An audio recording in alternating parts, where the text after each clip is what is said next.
Olá, pessoal, estamos de volta com mais um Agrocast MS, esse momento que você vai falar, vai conhecer sobre o agronegócio de Mato Grosso do Sul com pessoas que são experts do assunto, em vários assuntos. E hoje a gente escolheu falar sobre mineralização. É um assunto que muita gente acha que pode passar batido. É bom a gente voltar um pouquinho na história. Na década de 70, ninguém queria saber do Centro-Oeste. Isso aqui era um cerradão, nem calango andava por aqui. Devagarinho a Embrapa chegou, né? Os gaúchos vieram para cá. E essa região sempre foi muito pobre, o solo pobre, muito alumínio, pouco fósforo, então tudo era ruim. Até que trouxeram a braquiária, conhecida como a Santa Praga, né? Um capim que veio, se adaptou e viabilizou a pecuária de corte aqui no Centro-Oeste, que hoje é a maior do Brasil e talvez uma das maiores do mundo. Mas não é por causa disso que a braquiária deu jeito na criação de bovinos que a gente tem que deixar de cuidar da terra, principalmente suplementar o que a planta dá para os bovinos. Se o solo é fraco, certamente o capim não vai ter o suficiente para dar uma boa nutrição para os bovinos. E para a gente falar sobre esse assunto, nós convidamos um dos maiores estudiosos nesse assunto da Embrapa Gado de Corte aqui em Campo Grande, o Dr. Luiz Orcílio Fialho de Oliveira. É pesquisador da Embrapa, ele é médico veterinário por formação e também engenheiro agrônomo. A gente tem já uma relação de muito tempo nos programas que eu coordeno em televisão. O Luiz Orcílio sempre é convidado para falar, porque ele tem uma linguagem simples e bem objetiva sobre esse assunto que nós vamos começar a falar agora. Luiz Orcílio, não falei bobagem nenhuma, né? Em primeiro lugar, muito bem-vindo para aqui para o nosso podcast.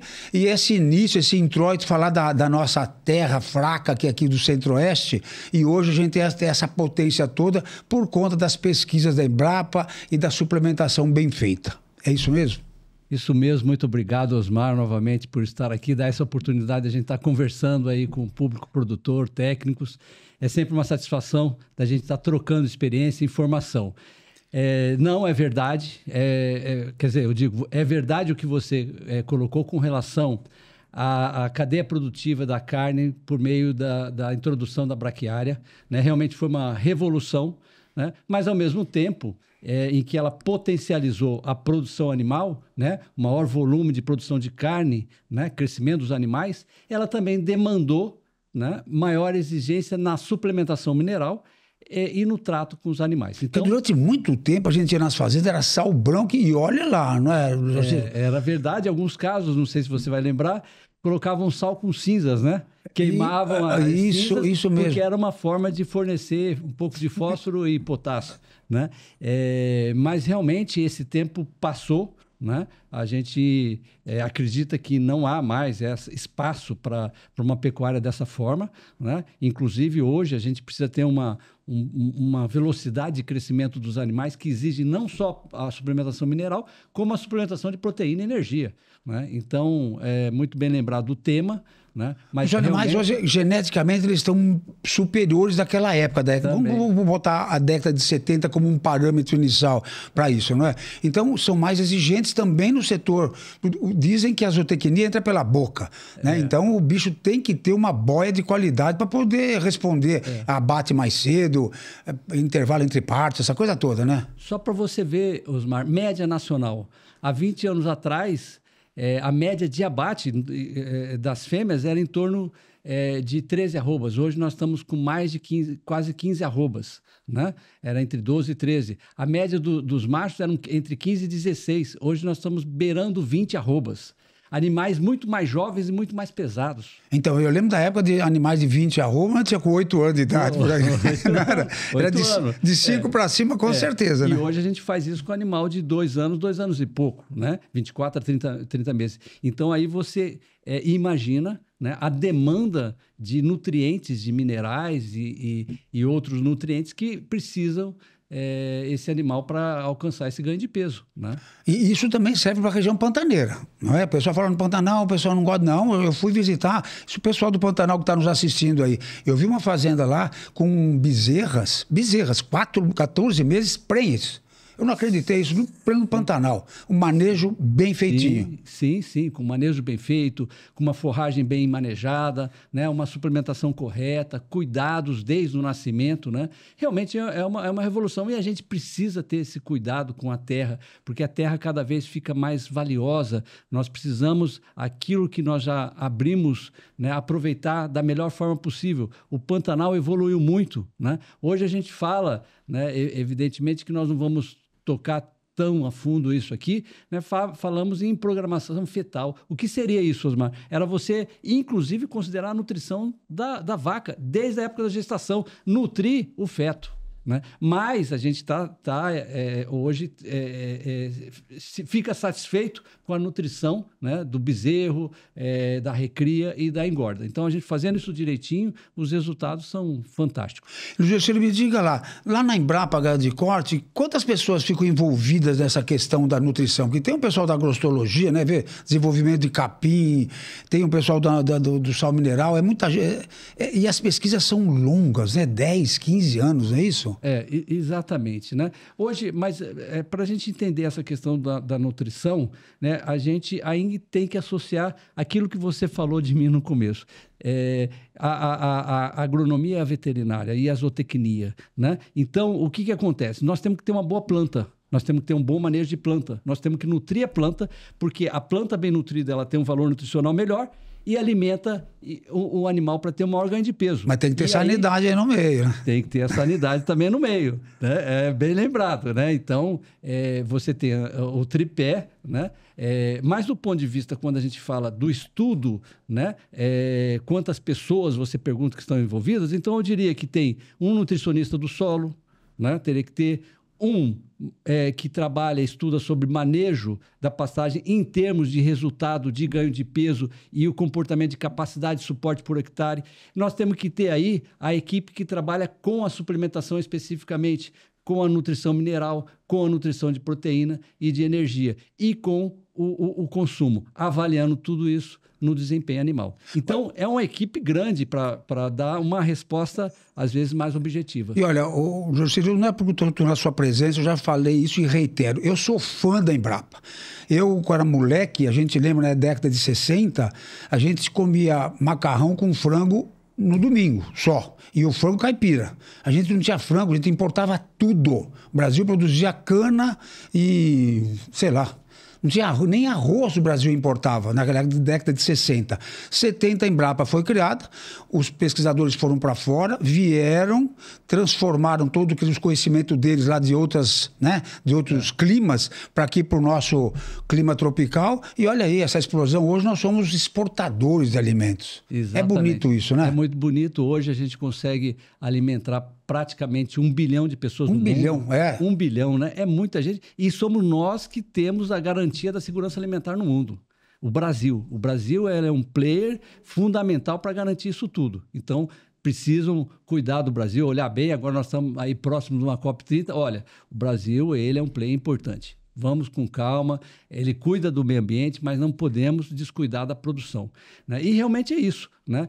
Na década de 70, quando essa equipe de pesquisadores foi para fora, foi para aprender estudos aplicados, pesquisa aplicada. E esse é o grande diferencial da Embrapa, porque ela não foi fazer ciência básica, como você conhece muito bem das universidades. Ela foi fazer ciência aplicada, ela foi aprender ciência aplicada. Quanto eu invisto nisso aqui, em termos de pesquisa e de resultado, e quanto isso vai me dar de produção. Então, esse foi um grande diferencial, uma grande sacada que transformou realmente o agronegócio, a agropecuária brasileira. Eu já tive a oportunidade de conversar com alguns pesquisadores lá. O desenvolvimento de um capim, um brisantão, por exemplo, né? Está aí há 40 anos, a braquiária brisanta, né? 40 anos, ele está aí... 84. Foi 84, né? Mas demorou 15, 20 anos para chegar, né? Traz a sementinha lá de algumas regiões da África, não é isso? Exatamente. E aí desenvolveram aqui na Embrapa Gado de Corte. Hoje são 40 milhões de hectares ocupados. Só da braquiária brisanta. Só da brisanta. E aí tem todos os outros cultivares de Braquiária brisanta, só da Marandu.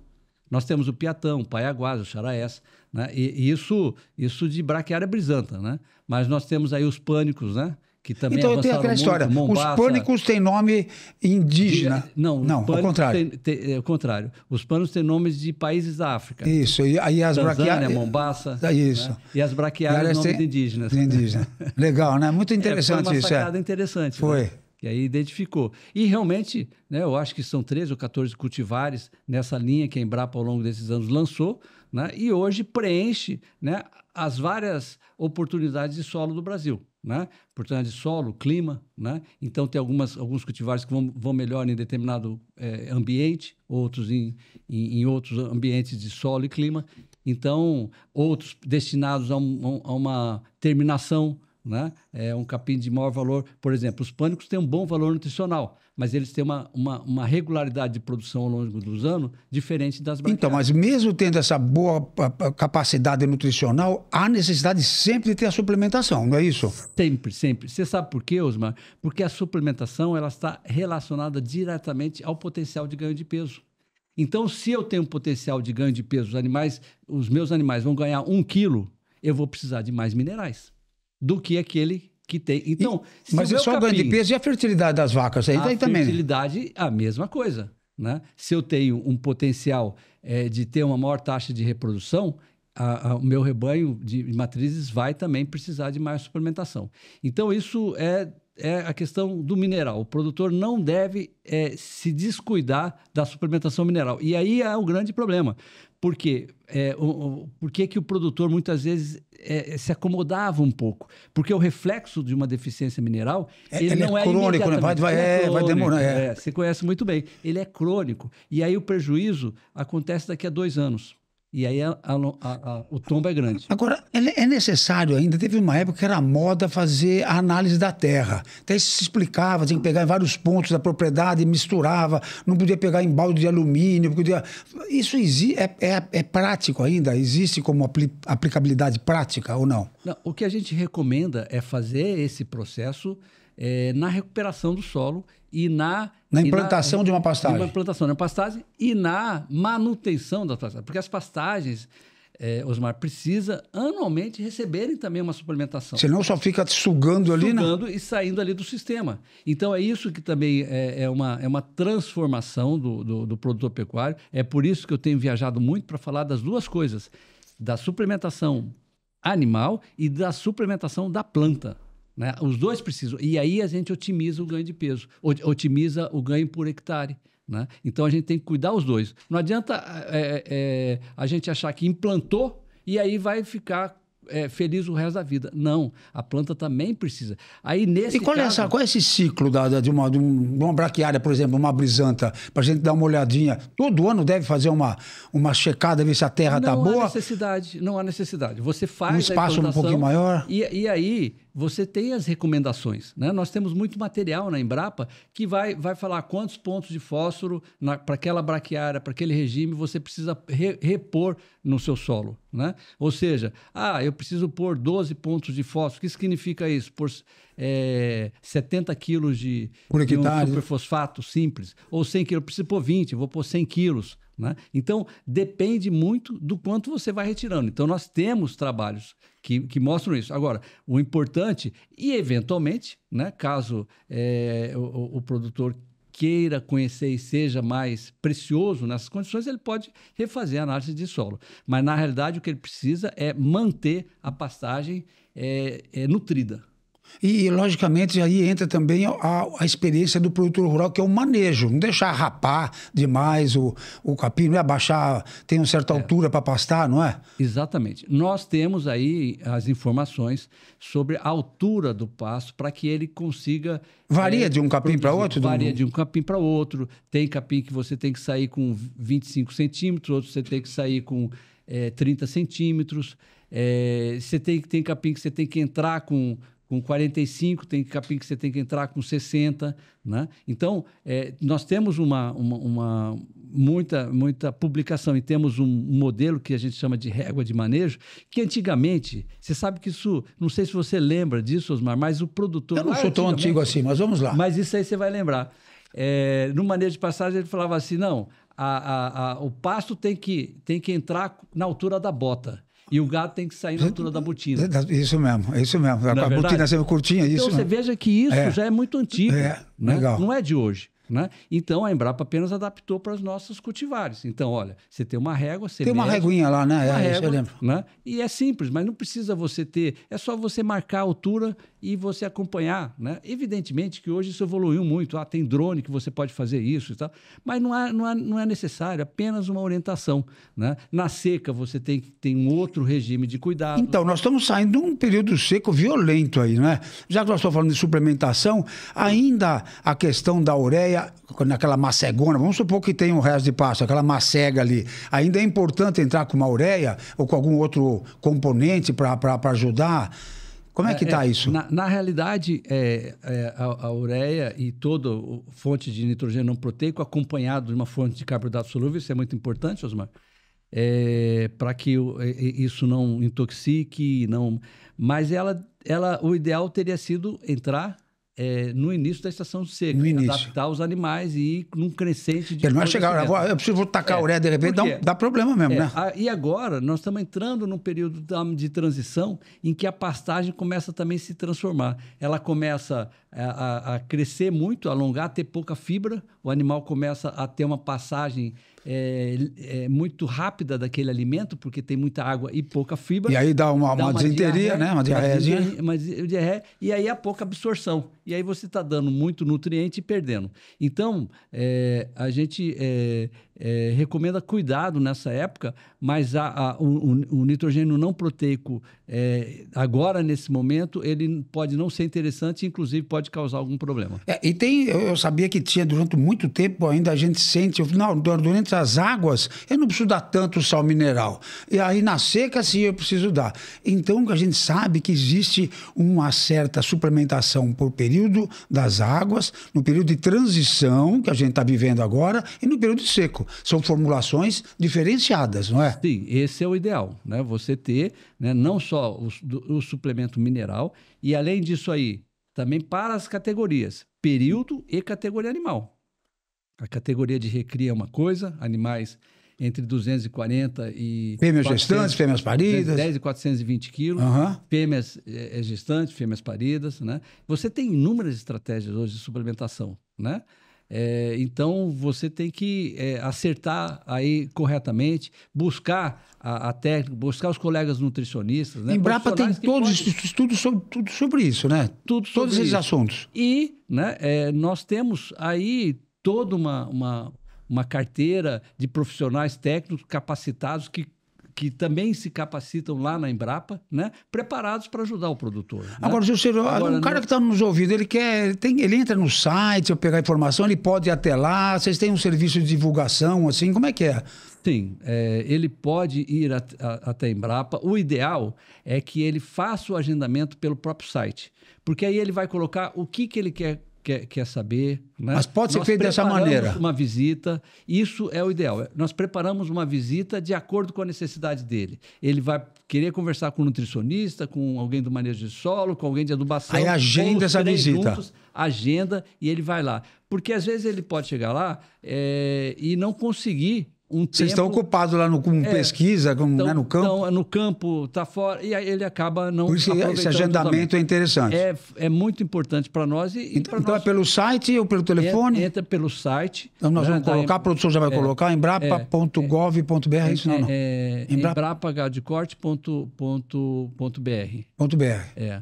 Né? Eu ia dar, o telefone ia dar o seu, que eu tenho particularmente, mas não, vou dar o da Embrapa, 3368-2000, não é isso? Isso mesmo. Eu sei de cabeça. Porque está sempre, né, disponível, né? Mas, eventualmente, se precisar, fica à vontade, você tem meu telefone, se alguém pessoalmente se ligar. Não, isso é um assunto apaixonante, né? E hoje em dia, com a nossa pecuária, e falar nisso agora há pouco, nosso telespectador precisa saber também, mesmo com o tarifaço do Trump, o Brasil bateu recorde agora em setembro de exportação de carne bovina, mesmo sob tarifaço. É aquela velha história, nossa carne é de qualidade, é barata, e se ele não quis comprar, já desviou para outros mercados, aí batemos um novo recorde. Olha que beleza, 140 mil, 138 mil, uma coisa assim, toneladas. E tem mais uma coisa, né? Nós somos, desde 2004, o maior exportador de carne bovina do mundo. De frango também?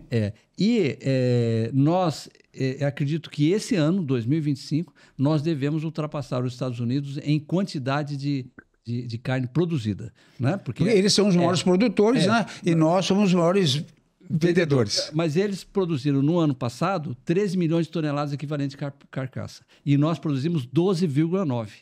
Só que nós, esse ano, vamos passar dos 13. Olha que beleza. Então, além da soja, nós também vamos estar na carne bovina maiores do que os nossos irmãos do norte. Explica para nós o que é o equivalente de carcaça. Vou aproveitar aqui.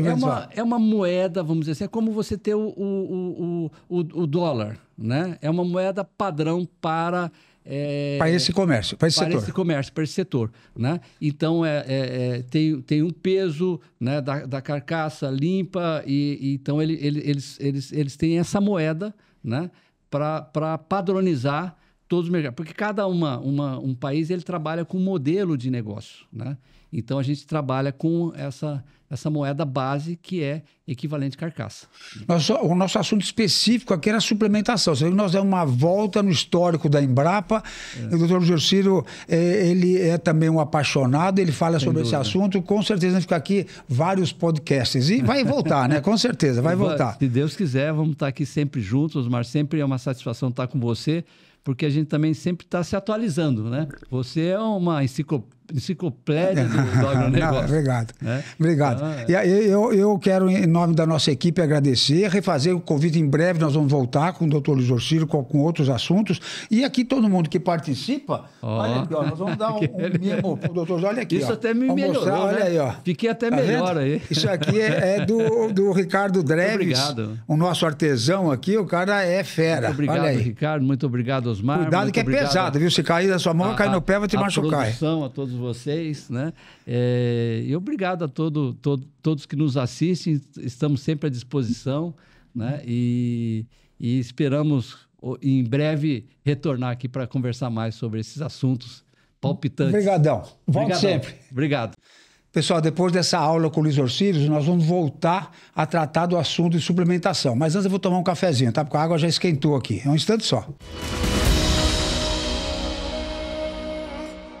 Oi, pessoal, o cafezinho foi bem rápido porque a nossa convidada já chegou aqui. Hoje nós estamos tratando de suplementação mineral. Esse assunto tão importante para a pecuária como um todo, né? Seja ela de leite ou de corte, é muito importante. E agora nós vimos com o Luiz Orcílio, que é muito importante o produtor rural ver sempre a qualidade do pasto, fazer uma amostragem, que o pasto fica tirando do solo, precisa recuperar o solo também, não é? Agora, não é mais cabimento, não tem mais cabimento a gente dar qualquer sal mineral. Agora está a época de chuva, o pasto está vistoso, qualquer formulação. Não é bem assim. E para falar sobre isso, sal mineral de qualidade, nós convidamos a doutora Ana Cristina Andrade Bezerra, médica veterinária, trabalhou com caprino e com ovino durante muito tempo, eu acompanhei a trajetória dela, e hoje ela trabalha na Serviçal, uma empresa de comércio de sal mineral aqui em Mato Grosso do Sul. Quantos anos tem? A Serviçal está completando 35 anos. 35 anos. É para ter credibilidade ou não é? Ana, muito obrigado por aceitar o nosso convite, participar do nosso podcast. É o momento que a gente quer trazer a experiência dos profissionais como você, de sucesso, para o nosso telespectador, nosso produtor rural, ou gente que nem tem a ver com agronegócio, mas está assistindo aqui o nosso Agrocast MS. Vamos começar com essa pergunta. O Luiz Orcílio há pouco falou, eu toquei no assunto agora, que não pode ser qualquer sal mineral. Eu perguntei daquela viabilidade prática de se avaliar a qualidade da terra, fazer análise do solo antes de dar sal mineral. Isso ainda, qual é a sua opinião a respeito? Primeiro, muito obrigada, né, pela oportunidade de estar aqui falando sobre um assunto que a gente fala todo dia, e trazer essa continuidade depois da fala do Luiz Orcílio é muito bom, porque é uma pessoa com um amplo conhecimento. Tem dois pontos muito importantes na sua fala. Primeiro, a questão de avaliar a qualidade da pastagem para você oferecer o suplemento mineral, relacionando principalmente com o período de chuvas. Agora o capim está bom, podemos usar um sal mais fraco, vamos colocar assim. E é bem ao contrário do que a realidade nos mostra. Quando você tem um capim que ele está mais viçoso, que ele está crescendo mais, o animal entra em ganho de peso. E quando o animal entra em ganho de peso, é onde a gente tem maior necessidade de suplementação mineral. Então, é um engano a gente imaginar que na chuva... O visual ali vai te enganar. Que o animal precisa de menos sal naquele período. Não, pelo contrário. O animal, quando ele está ganhando peso, que ele tem capim abundante, ele precisa de um aporte de mineral melhor. Porque se ele não tiver o mineral, ele não vai conseguir aproveitar o que o capim está disponibilizando ali de proteína. E é a mesma coisa com uma fêmea prenhe também, né? Não é isso? Sim. A mesma leitura. Então, você pega período de chuva, época de estação de monta, várias IATFs. Então, o animal vai no mangueiro várias vezes. Eu preciso... Gasta energia. Gasta energia, consome cálcio e fósforo. Então, não adianta você investir num protocolo de reprodução que é super eficiente, que vai te trazer rentabilidade, se esse animal não estiver pronto para aquele serviço. Então, ela vai chegar no mangueiro, gastou fósforo, gastou cálcio, gastou magnésio, e você não está suplementando de maneira adequada. Então, suplementação mineral na chuva é uma atenção redobrada. A gente tem a situação de vários coxos descobertos nas fazendas, é uma opção por causa do custo. Então, se você tem coxo descoberto, está chovendo, o animal vai e volta, consome menos do que é o esperado, se você não está colocando um produto de qualidade, você vai ter comprometimento de desempenho. E aí a Serviçal já sei que tem uma série de produtos, né, para oferecer na época da água, nessa fase de transição, que a gente está quase terminando, estamos chegando na época das águas de novo, né? E no inverno, no período seco. Sim. Então vocês trabalham com várias linhas de... Como é que é essa linha? É o fósforo que varia? É o fosfato? O que varia nessa formulação? É uma infinidade de produtos hoje, Osmar. E a Serviçal tem a característica de ainda trabalhar com formulação específica para a propriedade, fazendo análise da forragem. Então, volta à minha pergunta inicial. Então, é importante fazer análise da forragem, da terra, para você fazer um sal personalizado. É isso? Exatamente. Coisas que estão acontecendo, que o mundo está girando, caminhando muito rápido. Integração lavoura-pecuária. A gente tem propriedades hoje que trabalham com integração lavoura-pecuária, reformando as pastagens e trazendo esse pasto de volta com qualidade para a pecuária. Essa pastagem não é a mesma que aquela que ele usou por 30 anos. Essa pastagem tem um nível melhor de fósforo, de cálcio, de zinco. Então, você pode formular especificamente para ali, aproveitando os nutrientes que você jogou na forma de adubo. Se você está com um pasto mais forte em mineral, você economiza na suplementação. Então, daí a importância, então, você acha dessa alternância, desse rodízio entre lavoura, pecuária, de tempo em tempo? É o caminho para a gente fazer uma pecuária que tenha a mesma rentabilidade que a lavoura, que o eucalipto que está entrando. E, além do mais, tem o sequestro de carbono, né? Com essa alternância, ajuda a segurar mais carbono, né? Mais carbono. Isso está tudo relacionado com sustentabilidade. Então, quando a gente coloca um pasto de melhor qualidade, eu economizo na suplementação mineral, porque eu já recuperei esse pasto. Esse pasto, ele retém mais carbono no solo, então eu capto mais carbono, eu sou menos poluente, né? E o que já está plenamente demonstrado que quando você trabalha com pastagens com vigor alto, com quantidade de folha alta, você não tem uma emissão de poluentes. A fotossíntese é maior, né? Você capta mais carbono do que você emite. Então, legal. É um balanço negativo. Você não libera carbono para a atmosfera. Então, isso já é uma coisa muito positiva. O que a Serviçal faz? Período seco. Se você está trabalhando com animais de recria e engorda, a gente tem uma linha de proteicos específicas para esse período. Algumas opções com ionóforos que melhoram o desempenho do animal com aproveitamento desse capim. E quando essa fase de transição... Então, isso que eu ia falar. O sal mineral hoje em dia não tem só ali o sal branco, o fósforo, o cálcio, tem todos esses microelementos, né? Esse ionóforo que você falou agora, que ajuda a absorção. Isso, Agora, isso aí deixa o produto mais caro, não deixa não? O produtor não acha ruim na hora de comprar? Não, deixa o produto mais eficiente. Aí ele fica contente. Fica contente, porque o que é o produto mais eficiente? Você vai ter a mesma despesa para distribuição desse produto. Se você vai levar até o coxo. Você trouxe da cidade, colocou no caminhão, foi para a fazenda, você vai colocar o mesmo produto no coxo. Se é um produto que te dá uma melhor rentabilidade, o produtor vai ficar contente. O que ele quer? Dinheiro no bolso. Então, você usar todos esses recursos tecnológicos para fazer mais produtividade no rebanho vai dar mais retorno para o produtor e ele vai ficar satisfeito. Tá, então você vende o produto para o cara ficou satisfeito, você deve ter vários clientes satisfeitos, mas como é que vocês medem isso, essa pós-venda, essa satisfação? Ah, meu gado está com pelo liso, o quê? Nascimento de bezerro, peso ao nascer, tem uma série de medidas, como é? Que você que é veterinário de campo, que você cuida disso, né? Sim. O que os produtores fazem? Cada produtor tem um perfil de produção na propriedade. Os que trabalham com cria, a gente acompanha índice de prenhez, índice de desmama, peso de desmama. Isso a gente busca acompanhar com os clientes. As categorias que são mais exigentes, por exemplo, a reconcepção em novilhas, em primíparas, né, em fêmeas primeira cria.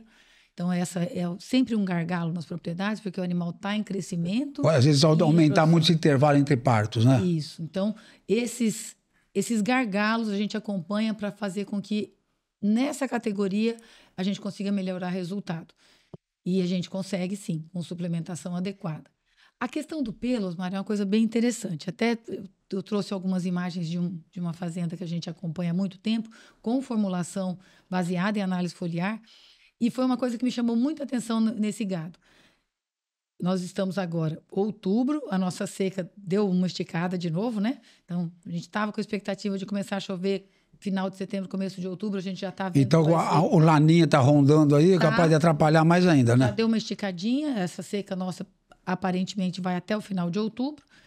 E o brilho no pelo desse gado é bem marcante. É gostoso olhar, né? Tá com o pelo liso, tá brilhoso. Então, você olha aquele pelo sedoso, brilhoso, isso é sinal de suplementação de microelementos correta. Então, o zinco está bem, o cobre está bem, o enxofre está bem. Fica esse pelo brilhoso. Porque isso certamente deve ser a avaliação primária do produtor. Né? Ele está olha, meu gado está bonito. Aí essas medições que vocês introduzem, olha, tem que pesar o bezerrinho ao que ele nascer, no desmame, não é isso? O intervalo entre partos, são medidas que demoraram para ser adotadas pelos produtores rurais. Né? E hoje, quem não é profissional, sai fora, vai fazer outra coisa. Não é isso? Tem que ficar de olho ali, né? Nós estamos competindo com várias atividades que tem aí R$800 por hectareano, R$1.000 por hectareano, R$1.500, R$1.800 por hectareano. Então, se a pecuária tiver com a rentabilidade menor do que isso, a tendência é a pessoa sair daquele negócio. Vai passar para um outro produtor que entra com mais tecnologia, que entra com investimento e acaba chegando nesses números. Se não vai pela pecuária, ele vai para outro negócio. Então, não tem como não medir. Quem é de cria mede esses índices que a gente comentou. Já tem algumas pessoas começando a conversar sobre quilo de bezerro desmamado por quilo de vaca. Olha que beleza, hein? Então, você imagina.